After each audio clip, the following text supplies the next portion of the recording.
Ah, Boleh ni Ustaz? Assalamualaikum warahmatullahi wabarakatuh. Alhamdulillah, salatu wassalamu ala Rasulillah wa ala alihi wa sahbihi wa mawalah. Ma ba'd. Alhamdulillah hamdan katsiran tayyiban mubarakan fih kama yuhibbu rabbuna wa yarda. Alhamdulillah wa bi ni'matihi tatimmus salihat. Um, Sidang pendengar yang bersama-sama pada malam ini, mari kita sama-sama mulakan dengan Ummul Kitab Al-Fatihah.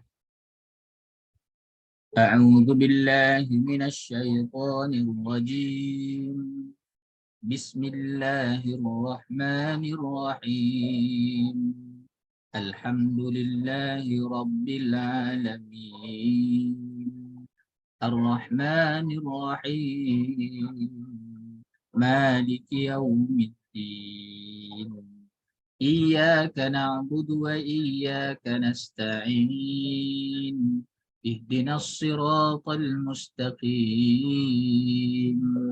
صراط الذين أنعمت عليهم غير المغضوب عليهم ولا الضالين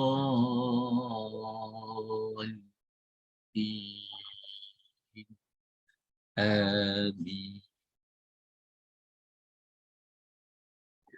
Alhamdulillah, alhamdulillah. Haji hajah yang dirahmati Allah Subhanahu wa taala. Boleh saja untuk sebelum kita pergi menelusuri apa yang terkait untuk perbincangan pada malam ini, bolehlah dipanjang-panjangkan kerana malam ini saya tak sempat nak blast ke grup-grup untuk tadabbur dengan soalan pada malam ini. Ala kulli hal, hajah boleh bantu untuk maklumkan bersama-sama agar insya-Allah sahabat-sahabat teman-teman yang lain yang mungkin terlepas pandang untuk sesi pada malam ini, mereka juga dapat bersama-sama mendapat manfaat daripada apa yang akan kita telusuri bersama-sama sebentar lagi insya-Allah. Baik, adapun pada malam ini kita akan masuk ke halaman 37 surah Al-Baqarah, halaman 37. Jadi bagi yang ada mushaf, boleh sama-sama lihat mushaf yang ada. Saya juga akan bantu untuk tunjukkan di skrin agar kita juga dapat membacanya bersama-sama. Paling tidak jika ada yang tak bersama-sama mushaf di tangannya, boleh melihat di skrin seperti mana yang terpapar sekarang insya-Allah. Baik.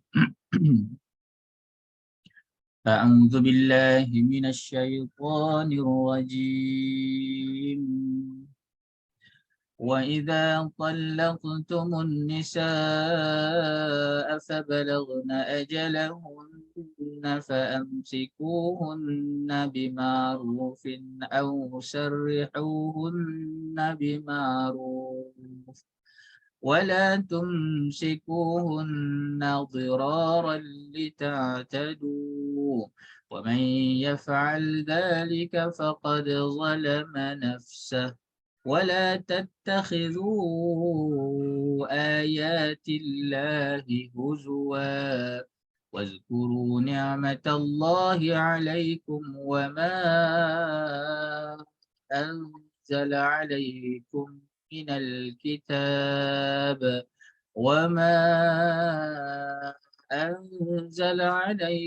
من الكتاب والحكمة يعظكم به واتقوا الله واعلموا وأن الله بكل شيء عليم.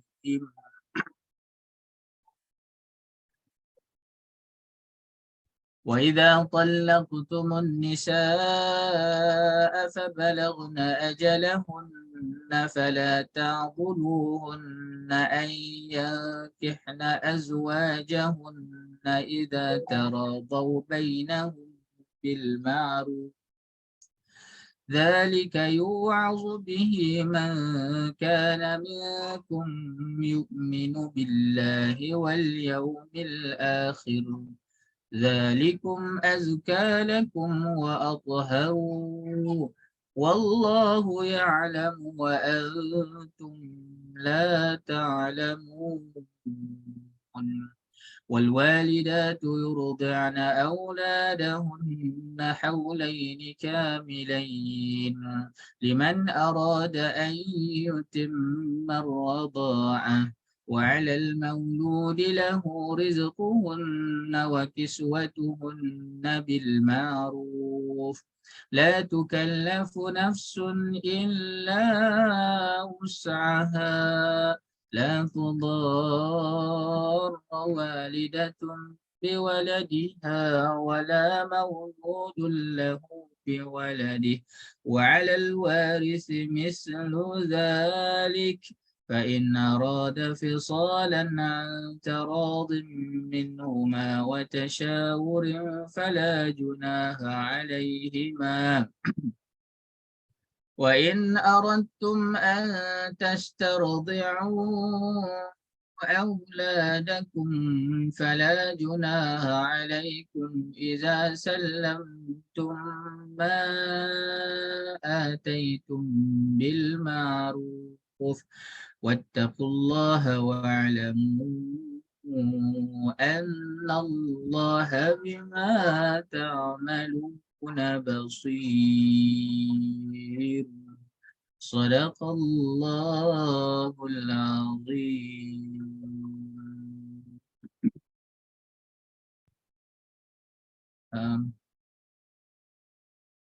Halaman 37 seperti mana yang kita sudah baca ayat-ayatnya saja. Untuk halaman ini masih lagi membicarakan tentang apa yang sudah kita telusuri pada pertemuan yang lepas, yang ini terkait dengan perkahwinan. Adapun perkahwinan ini apabila sudah sampai ke batas maksimal yang terkait dengan pergelutan, yang terkait dengan tidak sefahaman, yang terkait dengan pertikaian, yang terkait dengan tidak adanya kombinasi yang boleh menyatukan antara keduanya, maka apa yang biasanya berlaku itu disebutkan dengan at-talaq, yakni perpisahan. Sebelum saya nak masuk kepada kefahaman secara ringkas pada ayat 231 sampailah ayat 233 dan seterusnya, insya-Allah kita akan melihat beberapa persoalan supaya itu lebih memberi kekuatan ingatan kepada kita. Ala kulli hal, saya perlu menjawab semula perbincangan pada minggu lepas, yakni ada yang bertanya tentang bagaimana seorang suami dan juga isteri yang sudah berpisah, apakah mereka boleh duduk serumah bersama-sama, dan apakah seorang isteri itu boleh untuk berhias dengan suaminya. Baik. Pada pertemuan yang lepas saya menyebut tentang boleh untuk tinggal bersama-sama antara suami dan juga isteri, kerana itu yang saya ingat bila saya belajar dahulu, dan bila saya cek semula, ya memang tidak dinafikan kerana ulama berbeza pendapat terkait dengan hal untuk tinggal sebumbung apabila sudah bercerai, sama ada itu adalah cerai yang boleh dikembalikan ataupun talak bain yang tidak kembali lagi dengan syarat itu masih dalam tempoh iddah. Baik. Oleh kerana ia adalah isu perceraian, bercerai itu adalah suami memutuskan apa yang halal pada dirinya terhadap isterinya kecuali kalau dalam talak raj'i itu untuk kembali itu, maka isteri pada waktu itu belum ada hak untuk berkahwin dengan lelaki lain. Namun untuk tinggal bersama-sama, ya tadi satu boleh, itu satu pendapat. Namun apabila saya rujuk semula pendapat yang lebih kuat dalam mazhab Syafi'i, bahkan itu dibincangkan oleh Al-Imam Nawawi, maka perhubungan yang sudah berpisah itu, maka tidaklah mereka wajar untuk tinggal bersama-sama. So secara ringkasnya, kalau sudah berpisah walaupun ada tempoh iddah, sekali lagi saya tidak mahu membicarakan tentang pendapat yang lain, kerana memang dulu saya ingat kalau duduk itu masih lagi boleh berhias untuk suami dan sebagainya, itu memang ada pendapat yang membicarakan tentang perkara tersebut. Tapi untuk konteks kita di Malaysia dan memang kita ada undang-undang yang kita guna pakai, maka kita merujuk kepada mazhab Syafi'i, maka itu tidak dibolehkan. So untuk jalan selamat, maka bagi pasangan yang sudah berpisah, suami seharusnya keluar daripada rumah itu untuk memberikan ruang kepada isteri dalam tempoh iddahnya. Kerana memang dalam tempoh iddah itu seorang suami masih lagi wajib untuk memberikan nafkahnya kepada isteri. Ala kulli hal, terdapat sedikit kelonggaran sekiranya ada beberapa perkara ini. Ya, ini yang pertamanya adalah sekiranya di dalam rumah tersebut ada orang lain, maka ia tidak lagi jatuh haram. Contohnya dekat dalam rumah itu isteri ada adik-beradiknya yang lain yang tinggal bersama dengan dia. Maka ketika itu bolehlah seorang suami yang sudah berpisah itu tinggal sebumbung. Dan yang keduanya adalah tidak boleh tinggal dalam bilik yang sama. Haruslah diletakkan tabir, hijab, dinding. Maka kena diasingkan bilik. Tidak boleh dalam satu bilik. Kalau dulu masih bersama satu bilik, bila dah berpisah, walaupun boleh dirujuk, tapi tidak boleh dalam tinggal satu bilik bersama-sama. Itu yang kedua. Adapun yang ketiga adalah sekiranya memang diyakini suami itu adalah suami yang soleh, yang tidak mungkin akan melakukan perkara yang dilarang oleh Allah Subhanahu Wa Taala, maka pada ketika itu juga dipertimbangkan untuk boleh, tapi dengan tadilah beberapa syarat-syarat yang ketat juga tadi, maka itulah antara perkara-perkara yang membolehkan untuk seorang suami berada di dalam satu bumbung dengan isteri yang sudah ditalak rajai ataupun talak yang masih ada tempoh iddah itu. Namun begitu, untuk lebih selamat, kerana ini berdasarkan jabatan-jabatan agama, kerana nak mengelakkan daripada ditangkap khalwat ataupun nak mengelakkan daripada perbuatan-perbuatan yang dilarang oleh Allah Subhanahu Wa Taala, maka memilih untuk tidak tinggal sebumbung itu adalah lebih utama. Wallahu ta'ala alam. Ini saya menjawab sedikit dengan uraian terkait dengan apa yang ditanya pada pertemuan kita yang lepas. Baik. Allahumma salli ala Muhammad wa ala ali Muhammad. Jom kita lanjutkan untuk sesi malam ini, halaman 37 bagi yang baru bersama-sama. Saya mohon maaf, mungkin ada yang tertanya-tanya dekat mana platform link yang sama ke dan macam mana ke. Boleh rujuk dalam link yang telah dikongsikan seperti minggu-minggu yang lepas. Dan Allahumma salli ala Muhammad, memang mohon maaf sangat malam ni saya tak belaskan untuk sesi malam ini. Jadi siapa-siapa teman-teman yang mungkin nak ingat-ingatkan teman-teman kita yang lain yang mungkin tak perasan, saya tak remind, saya remind petang. So bolehlah remind mereka sekarang. Ya Karim. Baik, itulah, mohon maaf ada yang terlupa dan sebagainya. Jom kita pergi ayat 31 ini. Masih lagi membicarakan tentang perihal talaq. Wa iza talaqtumun nisa, dan apabila kamu menceraikan isteri-isteri kamu, fabalagna ajalahun, kemudian mereka hampir habis tempoh iddahnya, fa'amsikuhunna bima'rufin aw sarrihuhunna bima'ruf, maka bolehlah kamu pegang mereka, yakni rujuk dengan cara yang baik, atau lepaskanlah mereka dengan cara yang baik. Baik, ini menyambung semula tentang perbincangan yang lepas terkait dengan isteri yang sudah diceraikan.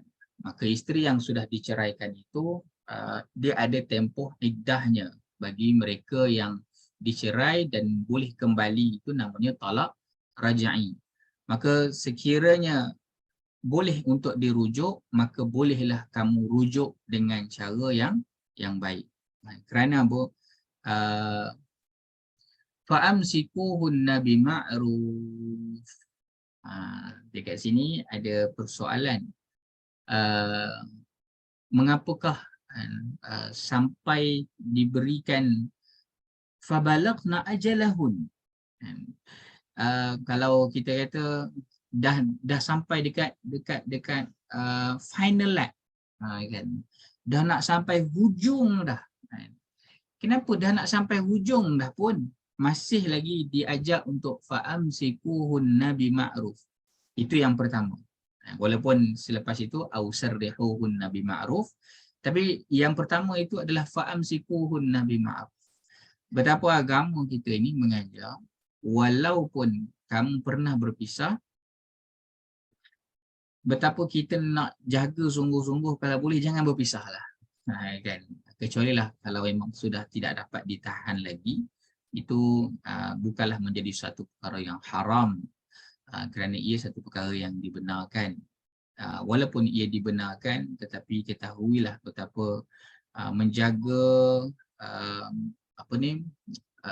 nasab keturunan itu amat penting. Fa'amsikuhunna bima'ruf. Walaupun dah fabalagna ajalah, dah nak sampai masa. Kita yang kata kalau dah nak sampai dah masa tu, ya pergilah. Dah nak habis tempoh dah pun, tak payah nak pening-pening. Dia pun dah tak nak dengan kita. Kita pun kalau duduk sekali pun duduk gaduh, baik tak payah. Kan? Kita masih ada lagi yang macam tu kan? Lah. Betapa agama ini sangat menjaga hubungan antara seorang lelaki dan seorang wanita, apatah lagi sekiranya mereka sudah berpisah. Dan cuba lihat ayat yang ini, fa imsakum bima'ruf au tasrihum bi ihsan. Au tasrihum bi ihsan. Dalam ayat yang lepas, tasrihum bi ihsan, yakni melepaskan. Siapa yang masih ingat?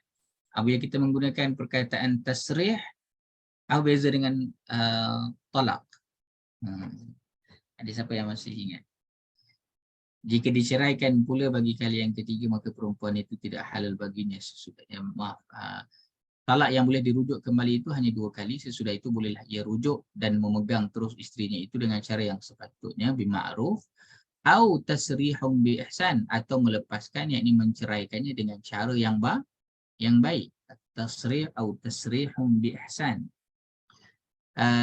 Siapa yang masih ingat beza antara tasrih dan juga talaq?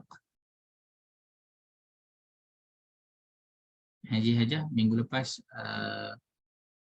kita dah bincang kat situ.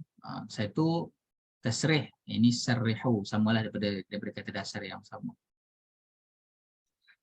Ada yang masih ingat? 5, 4, 3, 2, 1. Nampaknya saya yang tanya, siapa yang jawab? Saya jawab sendiri. Dia bukan tak ingat Ustaz, tapi itulah kan dia nak kena check balik. Tak apalah kita nanti kita check semula, tapi bercakap tentang talak itu dia sama ada dilepaskan, dia sama ada boleh untuk kembali, ataupun kalau bain itu sudah tidak boleh kembali tapi masih lagi ada cara untuk kembali. Itu talak. Adapun tasrih, ini memang ada orang yang dia memang dah lepaskan dan memang aku dah lepaskan kau ni, aku tak nak kembali dah. Kau jangan balik lagi dengan aku. Itu maksudnya lepas, dan memang dengan nekat dan juga tekad itu dah tak nak balik semua dah. Okey, baik. So itu masih ingat Tapi dekat ayat yang lepas, tasrihum bi ihsan, melepaskan dengan cara ihsan. Kenapa di sini menggunakan sarrihuhun nabi ma'ruf? Sana ihsan, dekat sini ma'ruf.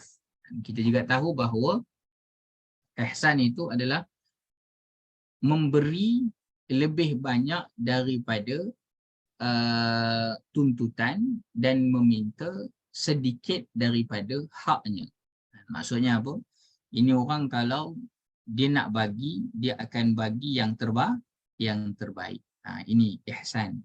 Sekalipun nak berpisah, masih lagi dikemukakan dan dikehadapankan dengan sifat ihsan. Adapun dekat sini sarrihuhun nabi ma'ruf, ada ulama yang membincangkan tentang mengapakah dekat sini ma'ruf, kerana paling tidak kalau kamu nak berpisah juga dah sampai hujung-hujung dah ni, dah memang tak boleh dah kan, cannot go dah, cannot go. Ni kalau duduk lagi sama-sama ni jahanam, punah ganah. Tak apalah, jangan sampai kamu bertelagah, sampai kamu jadi orang yang gila-gila, benci, la.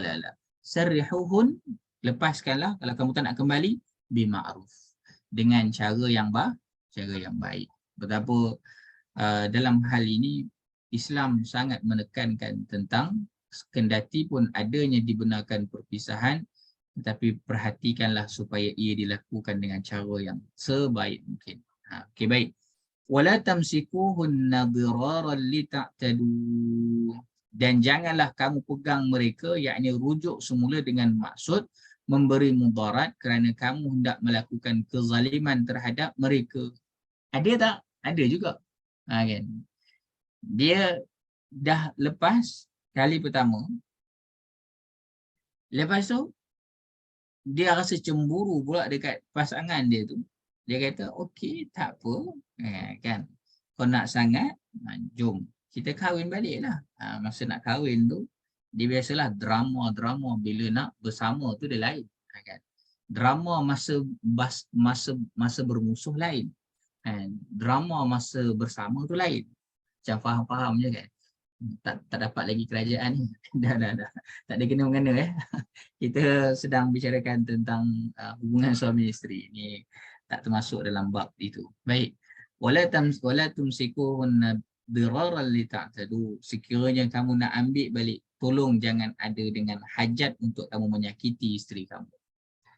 Kerana ada perkara-perkara yang berlaku, sengaja nak berkahwin semula dengan cara aku ikat balik kamu, kamu tak boleh nak buat sesuka hati dekat luar, aku seksa kamu jiwa dan raga. Itu tak boleh. Sebab itu perkahwinan bukanlah untuk saling menyeksa antara satu sama lain, kerana perkahwinan itu tujuannya adalah mawaddatan wa rahmah. Salah satu daripada tujuan besarnya adalah agar kamu mawaddah, saling berkasih sayang dan saling bersikap rahmah. Wa may yaf'al dhalika faqad zalama nafsah. Siapa yang melakukan demikian, maka sesungguhnya dia menganiayai dirinya sendiri. Pelik kan? Kita, kalau kita buat jahat dekat orang lain, kita akan cakap, kamu sedang menganiayai dia. Betul tak? Kita buat jahat dekat orang lain, kita akan cakap, kamu sedang melakukan zalim pada orang tu. La. Al-Quran dalam ayat ini tidak menyebut kamu yang melakukan hal yang sedemikian sedang berlaku zalim pada orang tu. Tak.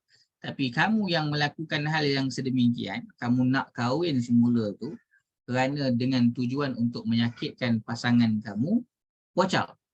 Yang kamu buat itu bukan kamu menzalimi dia. Walaupun dalam konteks kita melihat secara kasarnya, mata kita yang basirah, dan itu dalam kitab Hikam ada berbincangkan tentang itu, kita melihat dengan mata kepala kita semata-mata, oh zalim ni. Tapi orang yang melihat dengan mata hati sebenarnya dia bukan melakukan perkara yang menzalimi orang itu semata-mata, tapi yang lebih besar dia sedang menzalimi diri dia sendiri. Faqad zalama nafs. Dan maka ada tak orang yang bijak nak zalim pada diri sendiri? Allahu Ta'ala alam. Kalau ada orang yang bijak nak zalim pada diri sendiri, itu memang pelik sangatlah. Pelik bin ajaib. So, faqad zalama nafsah. Wala tattakhidhu ayatillahi huzwa. Janganlah kamu menjadikan ayat-ayat hukum Allah itu sebagai ejek-ejekan dan permainan. Tak boleh kamu nak jadikan ayat Allah, kamu nak jadikan perkahwinan, perceraian, hukum Allah itu satu benda yang main-main bagi kamu. Kerana memang ada orang yang kahwin cerai itu dia macam apa ya? Apa istilahnya? Saya pun tak terkeluar istilah tu. Tapi dia ingat kahwin cerai tu biasa je lah bagi dia. Allahumma salli ala Muhammad. Moga Allah pelihara kita semua. Jangan ambil mudah dengan hal perkahwinan. Tak apalah, kahwin je lah dulu. Tengok macam mana. Kalau serasi, kita teruskan. Dan kalau tak serasi, kita pisahlah. Kan? Apa susah? Dan yang penting, kita test dulu. Cuba kita kahwin dulu. Banyak cantik dia. Dia ingat kahwin-kahwin tu apa? Macam main mak-mak dulu masa kecil-kecil. Kan? Siapa yang pernah main mak-mak dulu kecil-kecil? Ada? Aja takkan tak pernah main. Saya pun pernah main mak-mak juga dulu kecil-kecil. Tapi saya tak jadi mak lah. Saya jadi bapak lah. Dia kalau main mak-mak tu, lepas tu dia ada, mungkin kita umur kecil-kecil, umur 5-6 tahun kan. Okey, ini mak, ini jadi ayah, ini jadi anak. Yang pada semua sebaya je kan. Dia ingat apa, main mak-mak ke kahwin. Hajah Fuziah, terima kasih. Macam tukar baju. Allahumma salli ala Muhammad. Ini memang peringatan yang sangat besar kepada kita. Wala tattakhizu ayatillahi huzwa. Jangan kita buat main-main dengan hukum Allah. Wazkuru ni'matallahi 'alaikum wa ma anzala 'alaikum minal kitabi wal hikmati ya'izukum bih. Dan kenanglah nikmat Allah yang diberikan kepada kamu, dan kenanglah apa yang diturunkan kepada kamu, yakni kitab Al-Quran dan juga ilmu hikmah. Ini biasa dibincangkan terkait dengan sunnah Nabi SAW. Untuk apa? Ya'izukum bih, supaya kamu mendapat pelajaran daripadanya. Baik. Kenapa nak kena ingat nikmat itu? Supaya kita ni ingat Allah bukan saja-saja meletakkan peraturan dalam perkahwinan itu untuk menyusahkan kita.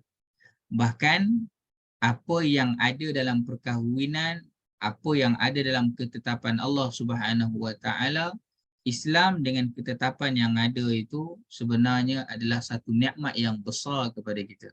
Kalau tidak, sebelum daripada Islam, kita lihat masyarakat jahiliyah, mereka meletakkan perkahwinan itu dengan sesuka hati mereka. Kan? Mereka nak bersama, mereka duduk bersama, mereka nak berpisah, mereka berpisah sesuka hati mereka. Mereka nak bersama balik, mereka sama-sama balik. Saya pernah bicarakan sebelum ini kan. Betapa nikmat besar bila adanya syariat terkait dengan perkahwinan, itu betul-betul menjaga nasab keturunan kita. Kalau tidak, dulu macam mana perkahwinan? Antara cara untuk dapatkan isteri, caranya macam mana? Seorang lelaki pergi tidur dengan satu orang perempuan sampai perempuan itu melahirkan anak. Kalau dia berjaya, nanti difikirkan balik. Okey tak? Kalau okey, dan kita kahwin. Macam tu dulu. Nak macam tu. Kan? Kemudian kalau rasa tak okey, cari pula lelaki lain. Dapat pula anak. Last dapat 10 orang anak ni, siapa bapak dia? Dah pening kepala kat situ. Itu berlaku. Jahiliyah. Dan itu berlaku lagi pada hari ini kerana masih ada yang mengikut kepada sistem jahiliyah itu.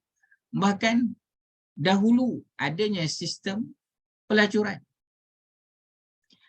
Dia seorang wanita tidur dengan beberapa lelaki. Dan kemudian barulah apabila dia didapati mengandung dan kemudian melahirkan anak, pada waktu itulah baru dia nak pilih siapa suami kepada anak tersebut. Main pilih-pilih pula. Kan?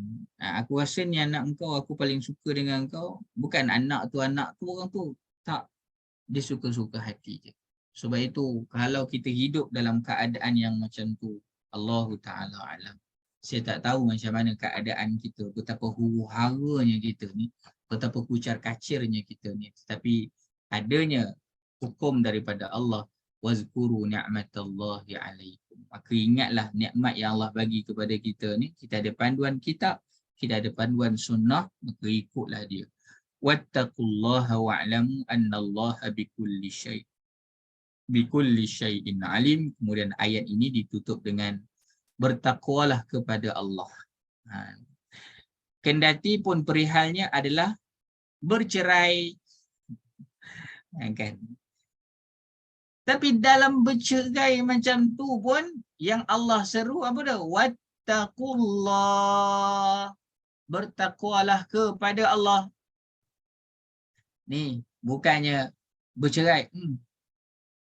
Tak boleh dah kamu ni nak jadi orang baik. Isteri kamu pun kamu tak boleh nak jaga. Kamu jangan cerita benda-benda lain lah. Kalau Allah letak macam tu, hinanya orang yang melakukan perceraian dengan isteri dia, Masya Allah, tabarakallah. Bayangkanlah macam mana kita nak letak martabat orang yang mungkin ada kekhilafan dan sebagainya. Macam mana kita ni kalau tengok orang yang bercerai, kita terus hukum dia. Inilah keluarga bercerai-berai. Tengok anak-anak macam mana. Kan? Kita kalau tengok orang tu pernah bercerai, itulah. Dia dengan suami dia dulu, dia tak boleh nak duduk bersama-sama. Kan? Confirm tak bahagia lah dengan orang yang macam tu. Dia, isteri dia dulu pun dia tak reti nak jaga. Dia nak cari orang lain. Dia ingat dia boleh jaga orang lain pula. Tengok. Betapa masyarakat kita ni kalau bercerai je, dia punya cara fikirnya macam mana? Hina ke mulia? Memanglah tak mulia. Bukan maksud mulia. Memanglah benda tu bukan sesuatu yang ialah mulia. Tapi kena ingat jugalah, walaupun ke tahap itu jangan sampai kita menghina. Kerana ayat ini wattaqullah, kendati pun dalam hal perceraian Allah seru supaya bertakwalah kepada Allah. Kamu mungkin ada masalah, tak apa. Allah mengetahui keadaan kamu, tapi tolong wattaqullah, bertakwalah kepada Allah. Dan wa'lamu annallaha bikulli syai'in alim, sesungguhnya Allah dia maha mengetahui akan tiap-tiap sesuatu yang berlaku itu adalah dalam pengetahuan Allah Azza wa Jalla. Saya pernah membicarakan tentang anak angkat Nabi SAW itu dalam pertemuan yang lepas, nanti boleh rujuk kembali. Kan? Dalam ratusan, dalam ribuan sahabat-sahabat Nabi SAW, namun yang tercatat dalam Al-Quran itu adalah terkait dengan peristiwa Zaid bin Harithah. Sudah pasti ada satu yang sangat istimewa. Dan sebab itulah kita kaji perkara itu. Dan banyak pelajaran besar yang kita boleh ambil apabila kita mengkaji tentang peristiwa itu. Allahumma salli ala Muhammad. Itu saya sudah bicarakan dalam pertemuan yang lepas. Kita nak lanjutkan terus pada ayat 232. Dan wa iza talaqtumun nisa, apabila kamu menceraikan isteri-isteri kamu, fabalagna ajalahun, lalu habis masa iddah mereka. Kalau tadi fabalagna ajalahun ini adalah terkait dengan hampir habis waktu iddah. Adapun di sini bercakap tentang sekiranya kamu menceraikan isteri kamu lalu habis iddah mereka. Habis dah. Fala ta'dhuluhunna, maka janganlah kamu wahai wali-wali nikah menahan mereka ayyankihna azwajahun, daripada berkahwin semula dengan bekas suami mereka. Idza taradau bainahum bil ma'ruf, apabila mereka yakni lelaki dan perempuan itu bersetuju sesama sendiri dengan cara yang baik yang dibenarkan oleh syarak. Dah bercerai, kemudian nak kahwin balik. Wali kata tak boleh. Kamu lupa ke apa yang dia buat pada kamu dulu tu? Kamu lupa ke buruk dia tu? Kamu nak lagi ke duduk dengan dia tu? Tak payah. Tak payah. Bapak tak setuju. Dalam hal ini, wali-wali nikah, janganlah kamu tahan. Kerana apa? Kerana Allah lebih tahu. Walaupun kita rasa kita tahu, aku ni bapa engkau tau. Aku ni ayah engkau. Aku tahu budak ni macam mana. Engkau kalau kahwin lagi dengan dia, putus. Putus, macam-macam putus. Kembalilah kepada ayat Allah Subhanahu Wa Taala. Allah sudah menerangkan secara jelas. Fala ta'dhuluhunna ayyankihna azwajahunna idza taradau bainahum bil ma'ruf. Kalau mereka nak kembali, ya Allah, jangan kamu halang-halang. Dia berbeza. Apa beza antara janda dengan anak dara? Ada beza tak? Wali tu ada beza. Bagi anak dara, ya, wali boleh menetapkan siapakah pasangan untuk anak dara itu. Memang wali ada haknya yang besar dekat situ. Berbeza pula dengan orang yang sudah berkahwin dan kemudian berpisah. Dalam istilah kita sebut janda lah. Maka untuk wanita yang sebegini, hak untuk berkahwin itu adalah pada mereka sendiri.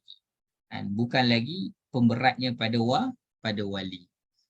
Kalau anak dara, ya. Tapi kalau yang sudah berkahwin, kemudian bercerai, kemudian nak dikontrol-kontrol lagi, oh jangan macam tu.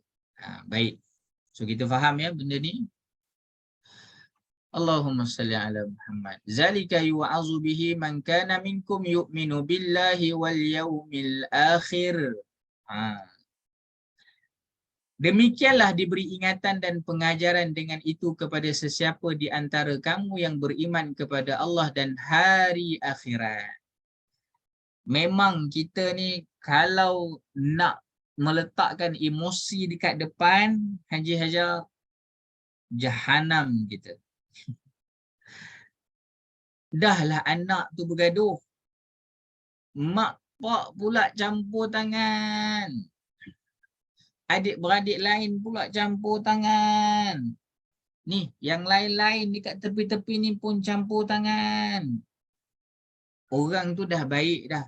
Mereka yang lebih tahu buruk baik antara mereka sama-sama sendiri tu. Mereka dah hidup bersama-sama dah. Dah, yang lain-lain dekat luar ni, aku kenal dia lagi pada kamu. Ya Allah, Tuhanku. Ini kita menyebut tentang realiti yang berlaku di tengah-tengah masyarakat kita hari ini. Sebab saya dulu sempatlah ikut satu unit itu namanya NCRS. Tahu NCRS? Siapa tahu NCRS tu apa? Jejah tahu NCRS?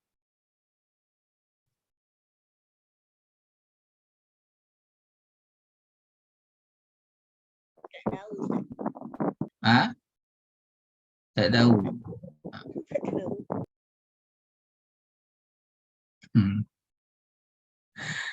NCR, NCR. Tahu? Tak tahu NCR. Pernah dengar NCR? Ha? Non-compliant apa tak? Oh, NCR. Apa dia? Haji Hayati? Tak dengar. Putus-putus. Yang koridor report. tu. Non-compliance Dia? report ke Ustaz? Non-compliance report. Non-compliance report. Non-compliance report. Okey. Itu NCR. NCR. Baik. Tak. NCR ni tahu unit apa? Mencegah maksiat ke? Tak. Nama NCR ni adalah singkatan bagi nikah cerai rujuk. Oh, nikah cerai rujuk. Bahasa Melayu. Ya lah Ustaz. rupanya. Dia punyalah fikir, ya Allah. Ya, antarabangsanya. Tak apalah, cubaan yang bagus. Saja je kan. Nak bagi tahu. Ya Allah kan.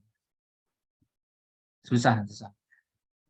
Saya bidang saya kaunseling Islam. Tak apalah. Itu tidak bercakap tentang sesiapa. Tapi poin dia adalah ini bukan satu perkara yang mudah untuk diuruskan sekiranya kita ini tidak beriman kepada Allah dan hari akhirat. Sebab itu memang nak ingatkan balik, ingat Allah. Ingat Allah. Apa Allah? Dia pula kita pula ingat Allah. Apa Allah? Susah. Susah saja. Ini bukan perkara main-main. Kan? Ingat kita ni bukan lama dekat dunia ni. Nanti sampai dekat akhirat kita ni macam-macam nak ditanya. Akhirat lah. Bukan mengenal dengan saya. Nak jawab apa aja. Pening kepala. Sebab itulah dekat sini zalika wa'azu bihi man kana minkum yu'minu billahi wal yaumil akhir. Memang sangat tepatlah bila Allah sebut tentang hal ini, ia tidak mudah diuruskan.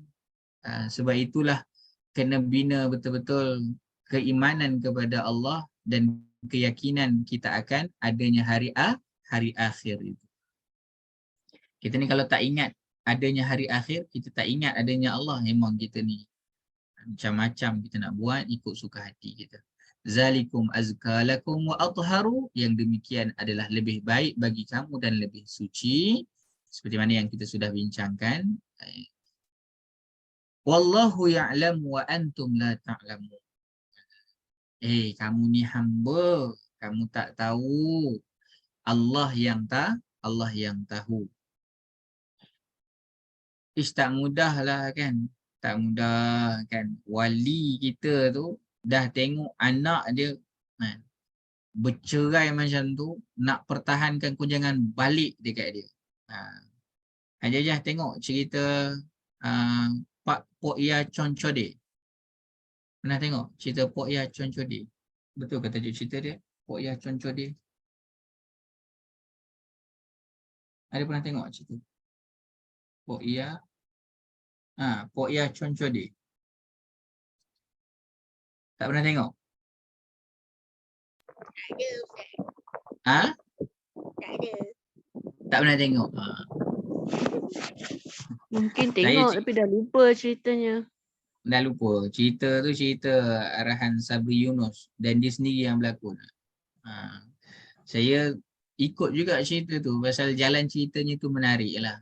Kan? Tapi antara jalan cerita tu ni bapa tak bagi anak balik semula kepada suami dia. Kan? Aku tahu perangai dia macam mana. Dulu sama-sama gangster. Pok Ya Chonchode tak pernah tengok lah kan. Aku ni tak tahu Ustaz tengok kan pelakon Sabrina. Betul lah tu aja. Kan bapak dia tak bagi balik kan dekat suami dia tu. Ya Karim. Baik. Kita lanjutkan ayat yang seterusnya. Wal walidatu yurdi'na auladahunna haulaini kamilain, dan ibu-ibu hendaklah menyusukan anak-anak mereka selama 2 tahun genap, iaitu bagi orang yang hendak menyempurnakan penyusuan itu, liman arada ayyutimma ar-radha'ah. Baik. Ini terkait pula kalau sudah ada perkahwinan, maknanya ada anak. Itu ada keturunan. Dan antara lainnya ini terkait dengan seorang isteri yang memelihara anaknya, bayinya itu dalam keadaan suaminya berpisah dengan dia. Baik. So macam mana nak buat? Isteri ada anak. Macam mana kita nak buat terhadap anak itu? Baik. Tetap kena diberikan hak anak itu. Antara hak anak itu adalah perlu diberikan susu minumnya, susu badan.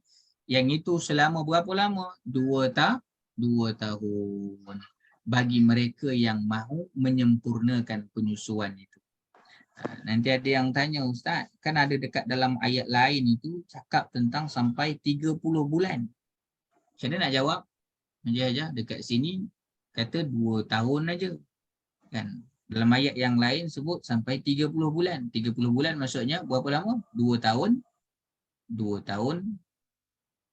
30 bulan berapa lama? 2 tahun setengah. Macam mana nak jawab? Setengah. So sebenarnya nak menyusukan anak 2 tahun ke 2 tahun setengah? Aja.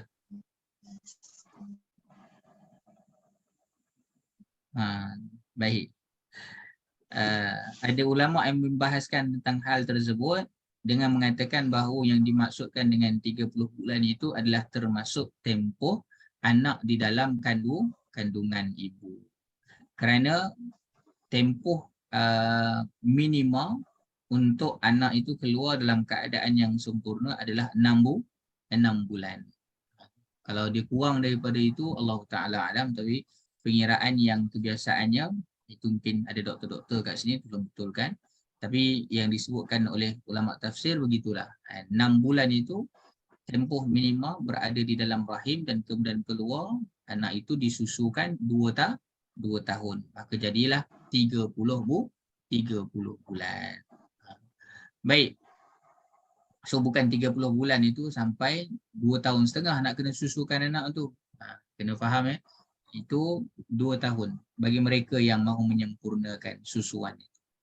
Wa 'alal mauludi lahu rizquhunna wa kiswatuhunna bil ma'ruf, dan kewajipan bapa pula ialah memberi makan dan pakaian kepada ibu menurut cara yang sepatutnya. Maulud, saya lebih cenderung berkata tentang walid. Dia ada walid, ada abi. Dua-dua kita panggil ayah. Anak saya panggil saya walid. Ada orang dia panggil abi, ada panggil buya. Kan? Abi itu panggilan anak kepada ayah dengan panggilan hormat. Buya panggilan anak kepada ayah dengan panggilan kasih sayang. Abi, buya, berarti kita buya hamka. Adapun walid itu adalah panggilan anak kepada ayah kandungnya. Sebab itu disebut dengan walid. Terkait dengan kelahiran. Wa 'alal maulud.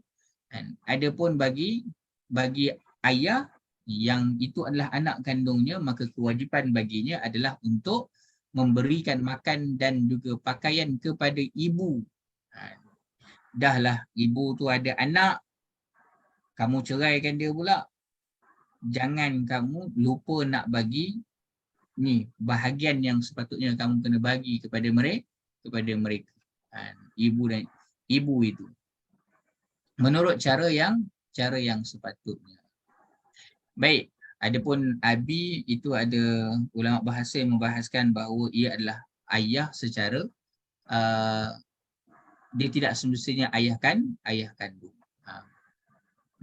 Sebab itu dalam surah Al-Hajj itu disebut millata abikum Ibrahim.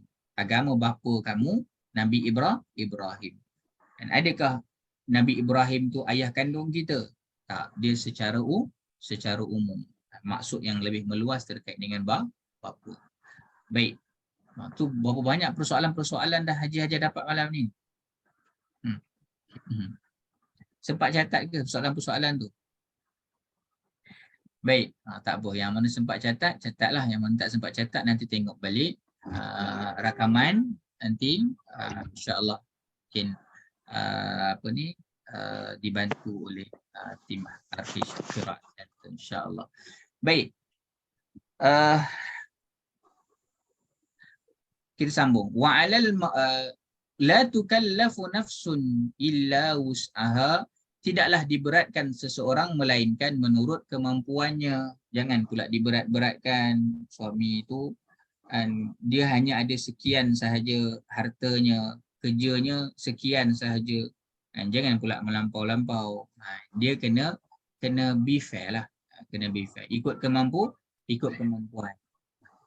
Kalau kita ni maintenance tinggi, suami tu dia punya pendapatan tak boleh nak bagi maintenance tinggi, kena tengoklah. La tukallafu nafsun illa wus'aha. Kena sesuailah dengan kemampuan. La tudarra walidatun biwaladiha wala mauludun lahu biwaladih. Dan janganlah menjadikan seseorang ibu itu menderita kerana anaknya, dan jangan juga menjadikan seorang bapa itu menderita kerana anaknya.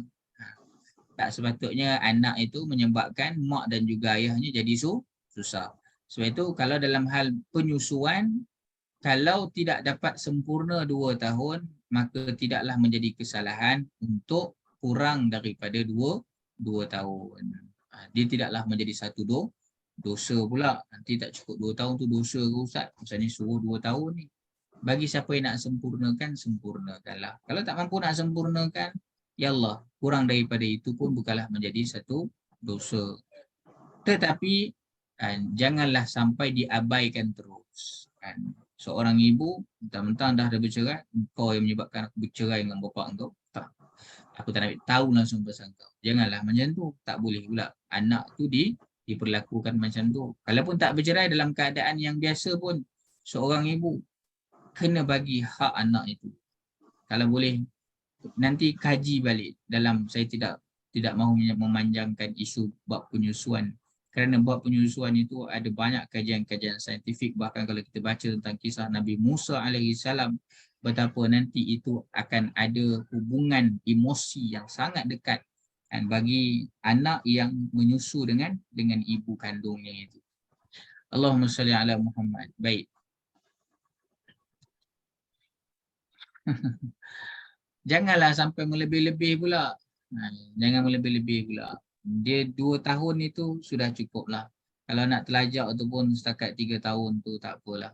Kalau dah sampai anak itu berakal, anak tu sampai dah boleh membezakan apa semua, jangan sampai ke situlah pula kan. Kalau boleh kita ikut kepada yang ditetapkan oleh syarak.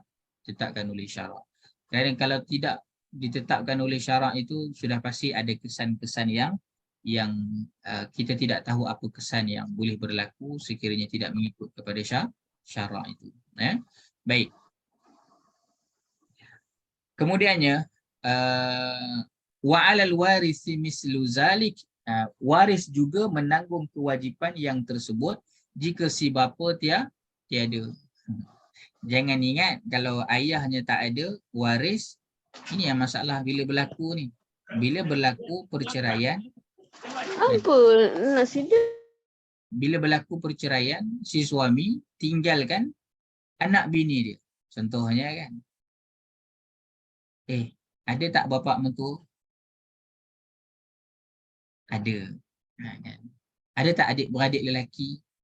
Ada. Tolong. Inilah yang banyak berlaku apabila berlaku sahaja perceraian, terus semua sekali turut bercerai. Jangan macam tu.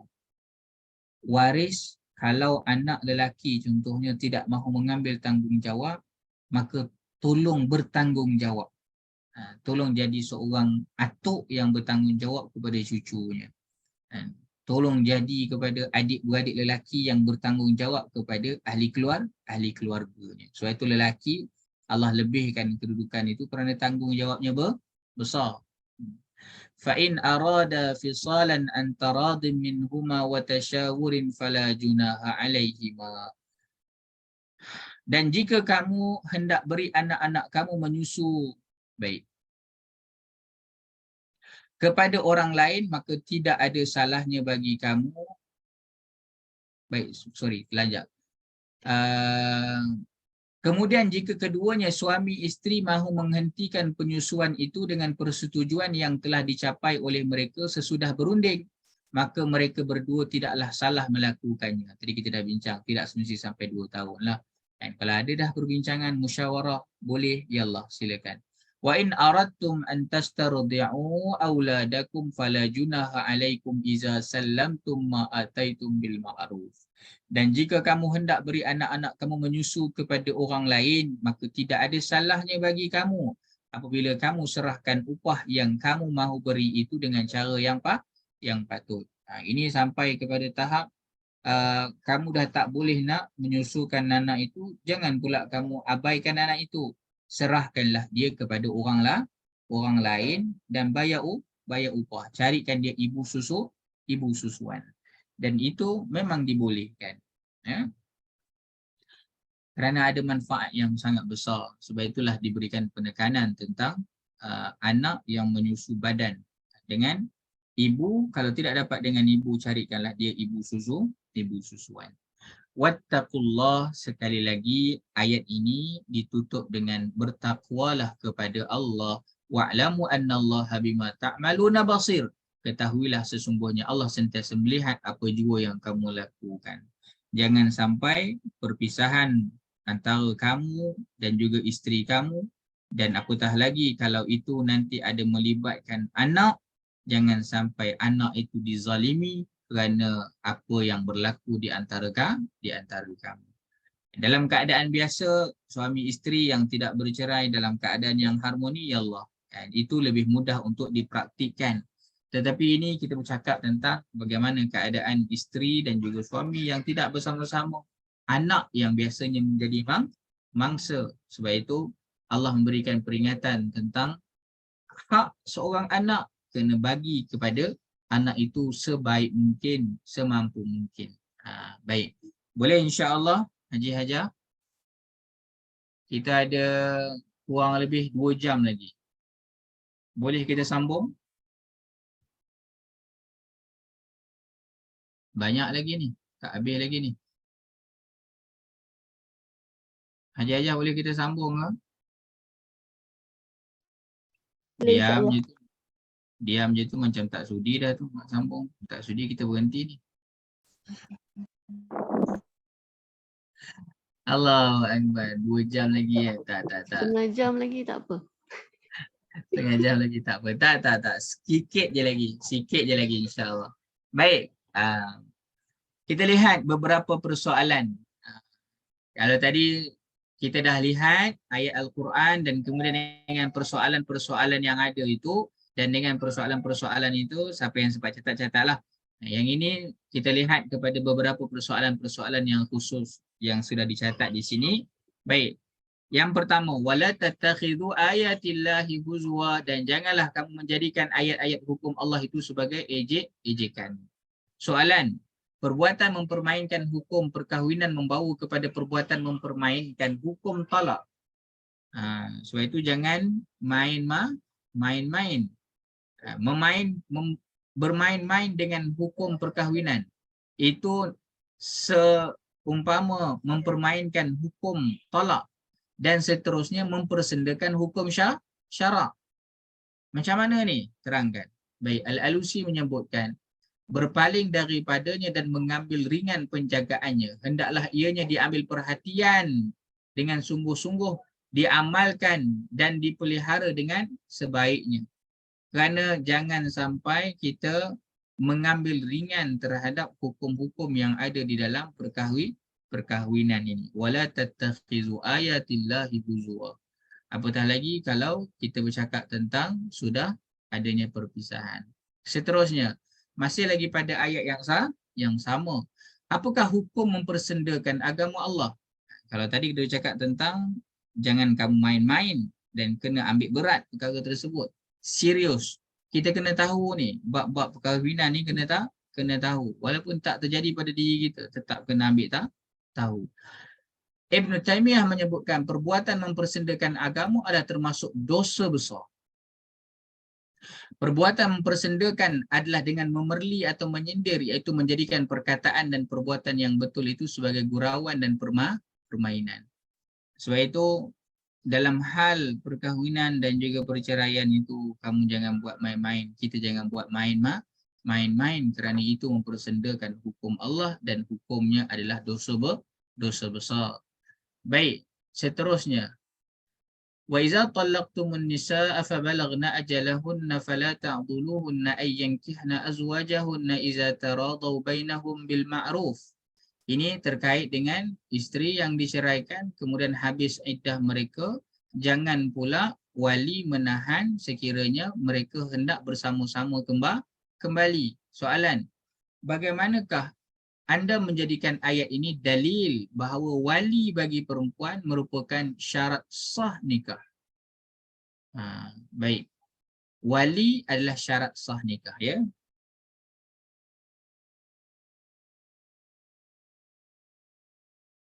Ayat ini turun disebabkan satu peristiwa di mana seorang lelaki telah menceraikan isterinya dengan sekali talak atau 2 kali talak sehingga berakhirlah iddah si isteri. Ayat ini turun kerana ada satu lelaki dia berpisah dengan isterinya. Kemudian dah habis dah tempoh iddah. Dan kemudiannya lelaki itu dia nak kahwin semula dengan isterinya itu. Ataupun dengan nama lain merujuk isteri itu. Dan isteri itu pun nak perkara yang sama. Namun walinya menghalang. Pasal kalau wali dia halang dan kemudian aku tak nak nikahkan kau dengan dia. Macam mana nak buat? Kan susah jadi dekat situ. Sebab itulah Allah melarang para wali wanita itu daripada menghalangnya untuk berkahwin dengan bekas suaminya. Ayat ini merupakan dalil bahawa seorang wanita tidak boleh mengahwinkan dirinya sendiri, namun nikahnya memerlukan wali. Sebab itu wali dalam hal ini perlu bersikap apa yang dituntut oleh Al-Quran. Jangan pula dah kamu nak sangat kahwin, pandai-pandai kamu lah, aku tak nak ambil tahu dah hal kamu, lantaklah kamu. Jangan macam tu. Kerana ini menjadi dalil bahawa dalam perkahwinan perlu ada wali. Kerana kalau tidak ada wali, maka nanti terjadilah perkahwinan yang saya tak nak sebutlah nama-nama perkahwinan itu, tapi haji-hajah memang ada orang yang menyatakan bahawa perkahwinan tidak perlu wali. Kan? Dia kata cukup antara redha lelaki dan perempuan. Awak nak kahwin dengan saya tak? Nak? Dah. Kira awak isteri saya lah. Memang ada orang yang menggunakan pendapat itu. Memang mudah sangat-sangat lah. Dan kalau macam tu jenuh kita kan. Pergi je jumpa mana-mana orang. Rasa-rasa suka. Awak suka dengan saya? Nak kahwin dengan saya? Nak? Dah. Awak isteri saya. Tak boleh macam tu. Ayat ini menjelaskan dengan sarah bahawa pentingnya untuk sebagai dalil betapa perkahwinan itu memerlukan wali. Baik. Kalau ada orang yang buat macam tu, cakap macam tu, suruh dia tengok balik ayat ni. وَإِذَا طَلَّقْتُمُ النِّسَاءَ فَبَلَغْنَ أَجَلَهُنَّ فَلَا تَعْضُلُوهُنَّ أَن يَنكِحْنَ أَزْوَاجَهُنَّ إِذَا تَرَاضَوْا بَيْنَهُم بِالْمَعْرُوفِ ذَلِكَ يُوعَظُ بِهِ مَنْ كَانَ مِنكُمْ يُؤْمِنُ بِاللَّهِ وَالْيَوْمِ الْآخِرِ ذَلِكُمْ أَزْكَى لَكُمْ وَأَطْهَرُ وَاللَّهُ يَعْلَمُ وَأَنْتُمْ لَا تَعْلَمُونَ. Masih lagi pada ayat yang membicarakan tentang jangan kamu halang sekiranya mereka nak kahwin semula. Baik, soalan. Dalam hal apakah campur tangan pihak ketiga dalam urusan rumah tangga membawa mudarat kepada suami isteri? Campur tangan boleh. Tapi ada campur tangan yang boleh membawa mudarat. Apa itu? Ibnu Atiyah menyebutkan. Firman Allah Subhanahu wa taala yang demikian itu lebih baik. Yakni mengisyaratkan supaya wali berhenti menghalang bekas isteri untuk kembali mengahwini suami mereka. Boleh campur tangan, tapi dalam hal ini wali jangan kamu campur tangan, iaitu dengan makna kata kamu sampai orang sudah redha meredai, kamu pula menjadi batu penghalang, kamu juga menjadi batu api, kamu juga yang menjadi peruntuh sampai tidak boleh dibina lagi. Tak boleh macam tu. Walaupun boleh nanti dibincangkan dan sebagainya elok-elok, itu bab lain lah. Tapi ini menjadi penghalang terus. Lebih baik dan lebih suci. Zalikum azkalakum wa atharu. Dalam ayat ini membawa maksud lebih baik bagi jiwa dan lebih suci bagi nasab, keturunan dan juga agama, kerana terdapat hubungan di antara suami isteri yang mungkin tidak diketahui oleh wali. Kadang-kadang kita tak tahu apa yang ada dalam keluarga itu. Mereka yang lebih tahu. Maka dalam hal ini penghalangan oleh wali ke atas mereka untuk kembali mengahwini suami mereka itu merupakan campur tangan yang tak perlu dan boleh membawa kepada keburukan. Allah tahu apa yang tidak diketahui oleh manusia. Walaupun kita rasa kita ni bagus, kita rasa kita ni hebat, kita rasa kitalah yang paling logik sekali keputusan kita. Wallahu ya'lamu wa antum la ta'lamun. Ingatlah bahawa Allah sebut kamu, Allah yang tahu dan kamu memang tak tahu. Kena mengaku kita. Kalau ada perintah daripada Allah, maka peganglah perintah itu dengan penuh keyakinan. Baik, zalika yu'azu bihi man kana minkum yu'minu billahi wal yaumil akhir. Soalan, mengapakah dia khususkan sebutan beriman kepada Allah dan hari akhirat? Why? Al-Alusi menyebutkan ayat ini menunjukkan bahawa perkara yang diperintahkan tidak mungkin tak mungkin dapat difahami oleh semua orang. Bahkan nak memahaminya, ia perlu kepada pertolongan Allah untuk memberinya kefahaman. Ya Karim, kadang-kadang yang buat perangai itu bukannya orang jahat. Yang buat perangai itu Tok Imam. Tok Imam tak bagi anak. Bapak tahu, kau tahu. Ni bapak engkau ni imam dekat sini. Saya bagi tahu contoh. Imam jangan marah saya ya. Saya bagi contoh. Sebab itulah dalam hal ini jangan cerita siapalah. Jangan rasa hebat macam mana lah. Kita tak diuji, kita tak tahu. Tapi ketika mana diuji baru kita tahu. Uish, kita perlu sangat pertolongan daripada Allah. Sebab itu zalika yu'azu bihi man kana minkum yu'minu billah. Allah sebut. Mereka yang yakin beriman kepada Allah, mintalah bantuan daripada Allah.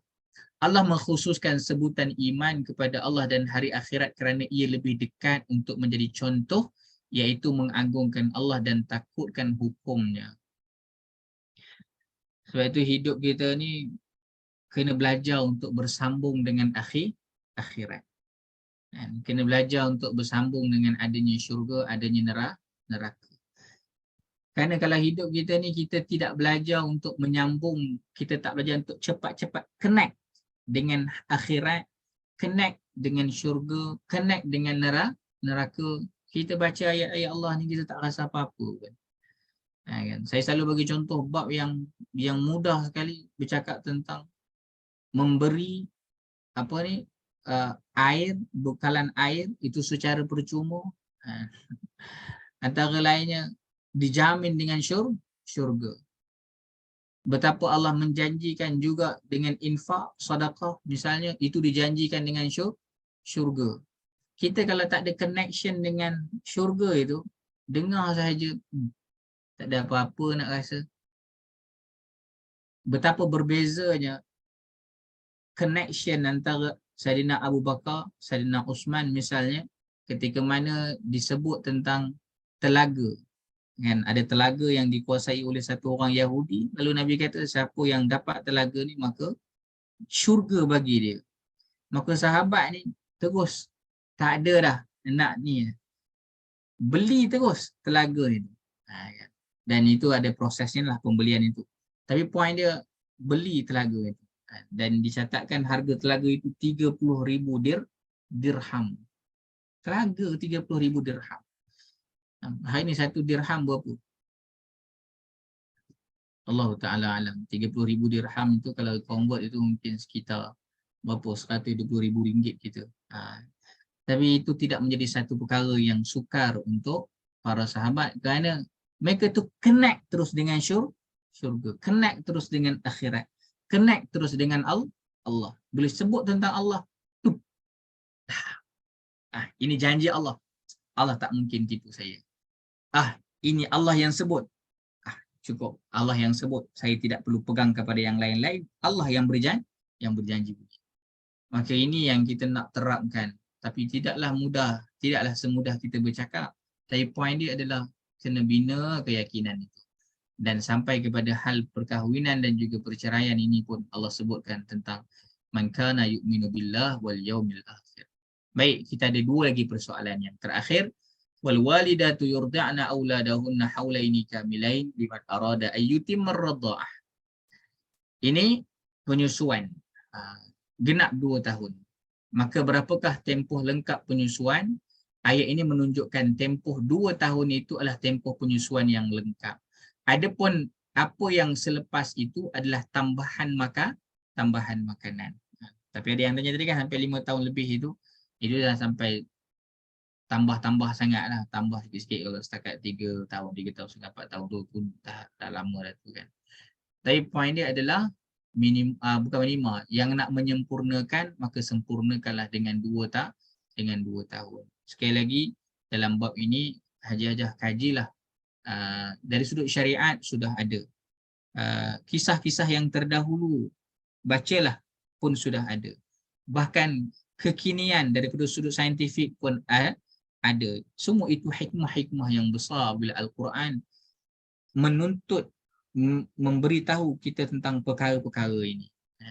Dan yang terakhir, la tudarra walidatun biwaladiha wala mauludun lahu biwaladihi wa 'alal warisi mislu zalik. Baik. Ini terkait dengan jangan bagi ibu itu menderita kerana anaknya dan jangan bagi bapa juga menderita kerana anaknya, dan waris kena ada tanggungjawab sekiranya bapa dah tak ada. Soalan, bagaimanakah bentuk mudarat daripada pihak ibu dan bapa dalam hal penyusuan? Macam mana yang disebutkan mudarat itu? Baik, janganlah seorang ibu itu enggan menyusukan anaknya semata-mata kerana dia ingin menyakiti bapa si anak. Atau janganlah si ibu meminta lebih daripada upah yang sepatutnya dia perolehi. Tidak boleh juga si bapa menghalang si ibu daripada menyusukan anaknya jika dia ingin menyusukan anaknya. Maka inilah bentuk-bentuk mudarat. Seorang suami jangan jadikan anak itu jalan untuk memudaratkan isterinya.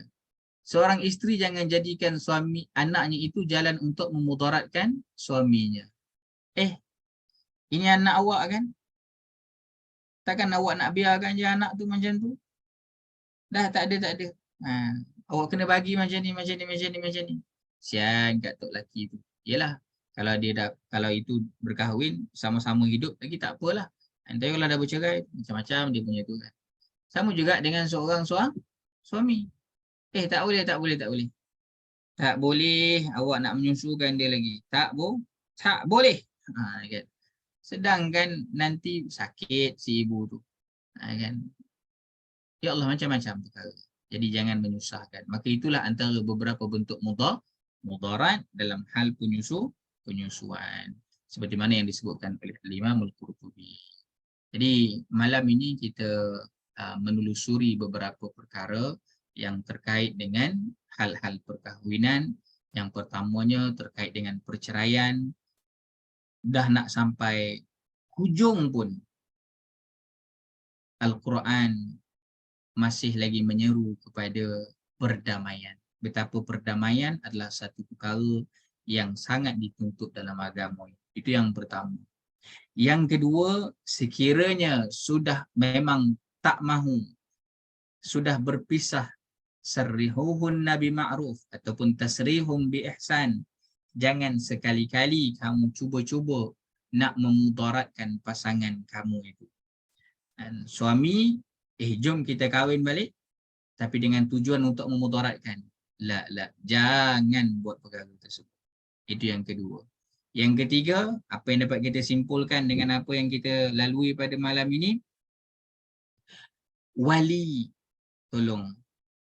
Memang kita kalau nak ikut emosi, saya pun sebagai seorang ayah, sebagai seorang abang, kena minta bantuan daripada Allah, pertolongan daripada Allah.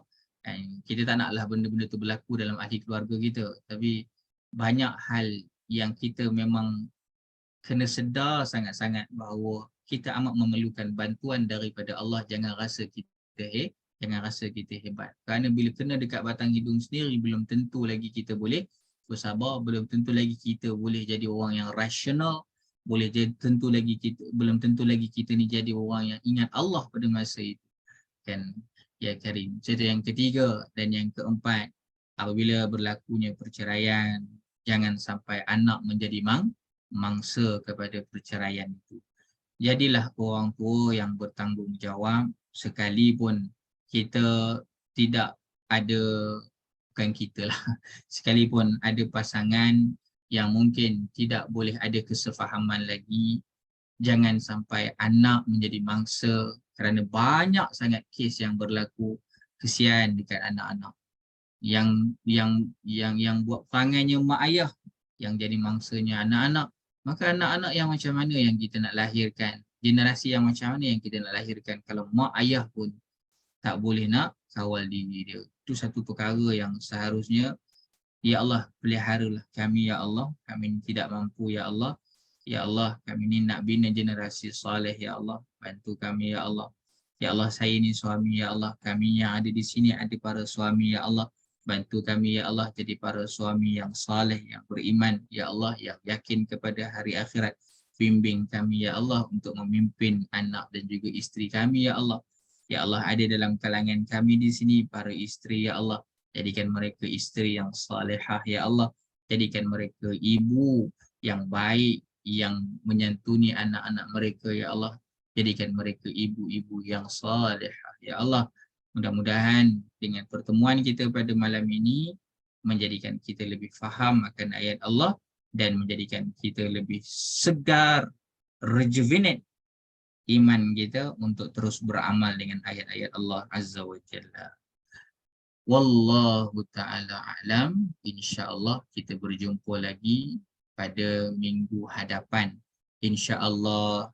Itu kalau tak ada apa-apalah. Jadi kita doakan sama-sama Allah berikan kita kelapangan masa, Allah panjangkan umur kita untuk kita terus belajar Al-Quran dan kita memahami isi kandungan Al-Quran ini insyaAllah. Naktafi bihazal qadar. Terima kasih kepada semua. Saya serahkan kembali kepada pengacara majlis. Assalamualaikum warahmatullahi wabarakatuh. Waalaikumsalam warahmatullahi wabarakatuh, Ustaz. Terima kasih. Terima kasih Ustaz. InsyaAllah kita jumpa lagi minggu depan, hari dengan waktu yang sama. Ya. InsyaAllah. InsyaAllah.